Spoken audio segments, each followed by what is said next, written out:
Բարև ձեզ սիրելի հայրենակիցներ, հուսով եմ լավ եք այս խառը ժամանակներում։ 2 ամիս առաջ Հանրապետականի համագումարի ժամանակ նախագահ Սարգսյանը հնչեցրեց այն 4 ուղղությունները, որոնցով գործունեություն է ծավալելու հանրապետական կուսակցությունը նախընտրական շրջանում։ Դրանցից 3-ը արդեն իրականացվել են Պոստնիկոլ ծրագիրը, ցույցերը, ինչպես նաև իրազեկման ակցիաները գնա որ գնան խորագրով։ Հերթը հասել է 4-րդ կետին։ Հանրապետականը առաջարկում է, որ ընտրությունների մասնակցող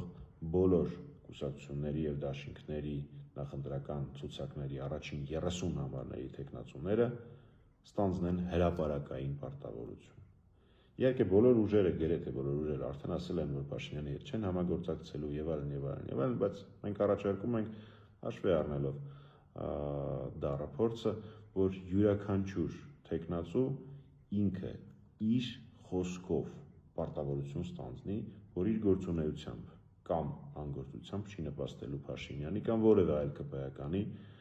վարչապետ դառնալուն, ԿՊ-ի իշխանության վերարտադրվելուն։ Այս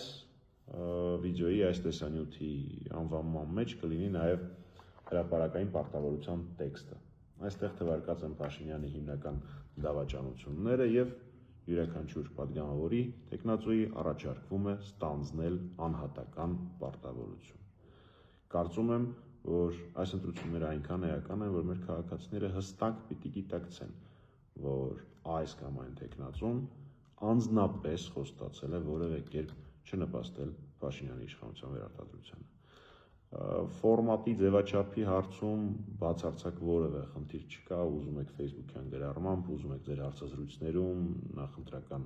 քարոզչական հանդիպումներում, իրազեկման ակցիաներում, բանավեճերում, ոնց ուզում եք, պարզապես ֆիքսեք անհատական մակարդակով, որ որևէ կերպ չեք նպաստի Փաշինյանի իշխանության վերարտադրությանը։ Այս շրջանում ընդունված է կանխատեսումներ անել, մի կանխատեսում էլ ես անեմ։ Մի բան հաստատ գիտեմ, եթե գնաս ընտրության, սրանք կգնան։ Պարտություն եմ մաղթում Նիկոլ Փաշինյանին եւ լավ մնացեք։